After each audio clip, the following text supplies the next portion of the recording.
রাসূল আকরামের মর্যাদা সম্পর্কে আপনাকে আমি কি বলবো? আমার হাবিব মুস্তাফা সাল্লাল্লাহু আলাইহি ওয়াসাল্লাম ওনার বংশ মর্যাদা সম্পর্কে তিনি নিজেই ওনার পবিত্র পাক জবানে তিনি বর্ণনা করে গেছেন।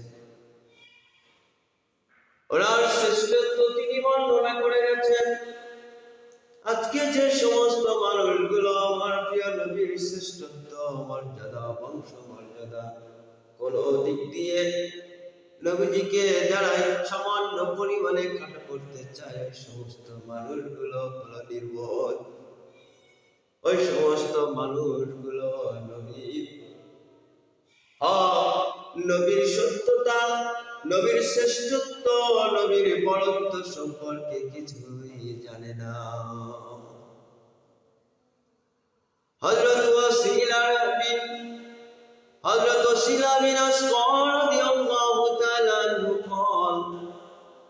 قال رسول الله صلى الله عليه وآله وسلم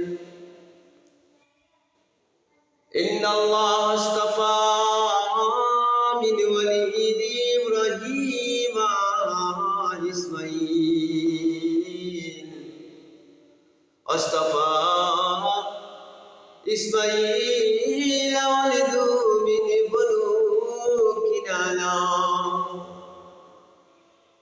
واصطفى من بنو كنانة قريش واصطفى من قريش بنو هاشم واصطفاني بنو هاشم। আমার হুজুর সাল্লাল্লাহু আলাইহি ওয়াসাল্লাম বর্ণনা করেন, ইন্নাল্লাহ ইসতাফা, নিশ্চয় আল্লাহ সুবহানাহু ওয়া তাআলা ইব্রাহিম আলাইহিস সালামের পক্ষ থেকে, ওনার বংশ থেকে, ওনার ভিতর থেকে ইসমাঈল আলাইহিস সালামকে মনোনীত করেছেন। ইসমাঈল আলাইহিস সালামকে বনু কিনান থেকে মনোনীত করেছেন। বনু কিনানা থেকে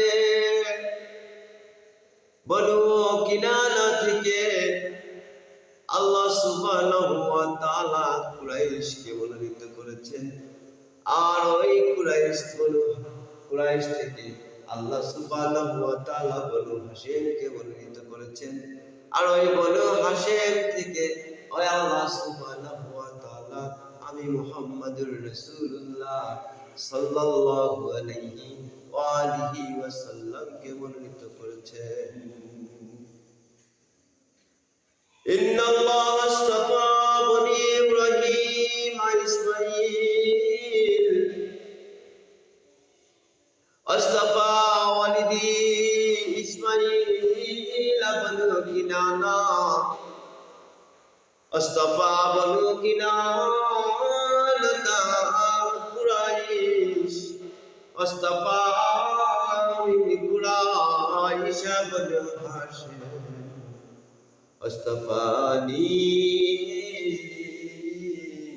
মিন বনু হাশিম।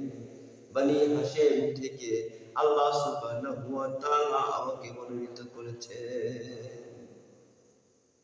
রাসূল আকরামের শান বলতে তোমার ভালো লাগে না, ওনার মর্যাদা বলতে তোমার ভালো লাগে না। আর সুন্নি জগতের মানুষ যারা কোরআনুল কারীমের প্রত্যেকটা অক্ষরে রাসূলের শান তারা বলতে পারে, বুঝতে পারে। হাদিস শরীফের প্রত্যেকটা রিওয়ায়াতে তারা রাসূল আকরামের শান মর্যাদা বুঝতে পারে। তোমাকে কপাল পোড়া কে বানিয়েছে? কে তোমাকে কপাল পোড়া বানিয়েছে? দুনিয়াতে তুমি এতটাই কপাল পোড়া লোক হয়ে গেছো, রাসূল আকরামের শান মর্যাদা তুমি বুঝতে পারো না, বুঝতে চাও না, বুঝতেই পারো না। কোরআনুল কারীমের ভিতরে তুমি সারা রাত ধরে ইবাদত বন্দেগীর নিয়তে ওই কোরআনুল কারীম খোঁজো, কোরআনুল কারীমের প্রত্যেকটা আয়াত রুকু সিজদা, প্রত্যেকটা শব্দ খুঁজে খুঁজে তুমি মুহাম্মদুর রাসূলুল্লাহর কমতি কোথায় আছে, দোষ কোথায় আছে, ভুল কোথায় আছে, অপারগতা কোথায় আছে, সারা রাত ধরে তুমি এইগুলো খোঁজো। সারা জীবন তোমার চলে গেছে নবীজির কমতি খুঁজতে খুঁজতে। তোমার মতো কপাল পোড়া দুনিয়াতে আমার আল্লাহ সুবহানাহু ওয়া তাআলা ওই কাফিরকেও এত কপাল পোড়া, ইহুদি হিন্দু বৌদ্ধ খ্রিস্টানকেও তোমার মতো কপাল পোড়া আমার আল্লাহ করে নাই। অথচ একজন সুন্নি মুসলমান সারা রাত ধরে ইবাদত বন্দেগীর নিয়তে কোরআনুল কারীম খোঁজে, প্রত্যেকটা আয়াত, প্রত্যেকটা রুকু সিজদা তাসবিহ তালিম যা কিছু করে ওর ভিতরে শুধু একটাই শান্তি পাওয়া, মুহাব্বত কাজ করে, সেটা হলো আমার হাবিবুল্লাহ, আমার রাসূলুল্লাহ। তার ভাষায় হয় আমার হাবিবুল্লাহ, আমার রাসূলুল্লাহ, আমার নবী। আমরা বিশ্ব নবী বলি না, বিশ্ব নবী বলি না, নবীজিকে বিশ্ব নবী বললে নবীজিকে ছোট করা হয়। আমাদের জবান কখনো বিশ্ব নবী বলে না। আমার আল্লাহ সুবহানাহু ওয়া তাআলা নবীজিকে আমার সাল্লাল্লাহু আলাইহি রাহমাতাল লিল আলামিন, আলামিনের জন্য রহমত করেছেন। গোটা জগতের নবী হলেন আমার নবী। সেই নবীকে যদি তুমি বিশ্ব নবী বলো, তোমার মতো কপাল পোড়া না খান্দা মুনাফিক বেঈমান আর একটাও পৃথিবীতে আছে কি?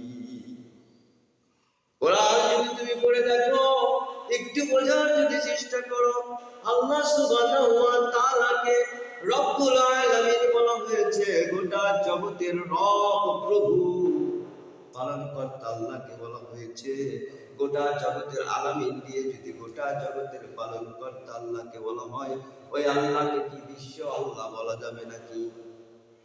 আল্লাহকে বিশ্ব আল্লাহ বললে তার ঈমান থাকবে না, সে কাফের, মুশরিক, বেঈমান, মুনাফিক, ফাসিক সব কিছু হয়ে যাবে। আল্লাহকে যেমন আলামিন, রব্বুল আলামিন হওয়ার কারণে আল্লাহকে বিশ্ব আল্লাহ বলা যায় না। আমার হাবিবে মুস্তাফা সাল্লাল্লাহু আলাইহি ওয়াসাল্লাম রাহমাতাল লিল আলামিন হওয়ার কারণে নবীজিকেও বিশ্ব নবী বলা প্রকাশ্য কুফরি, কোরআন বিরোধী কাজ।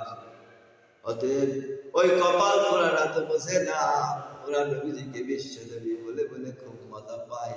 ওই কপাল পোড়ারা মনে করে যে বিশ্ব নবী নবীজিকে বলেছি, আরে বিশ্ব নবী বললে নবীজিকে ছোট করা হয়।